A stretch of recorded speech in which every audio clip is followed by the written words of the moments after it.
आपल्या भारतीय राष्ट्रध्वजाला काय म्हणतात? तिरंगा.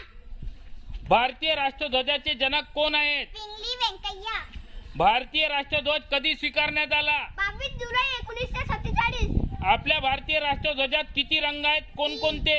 3. केसरी, पांढरा आणि हिरवा.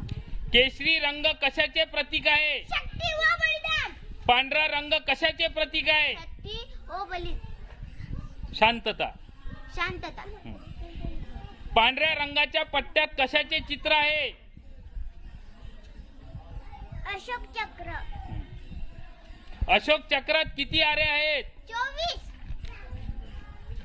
अशोक चक्र कशाचे प्रतीक आहे? गतीचे. आपल्या राष्ट्रध्वजाचे प्रमाण काय आहे? 3 आणि 2. अशोक चक्र कोणत्या रंगाचे आहे? निळा.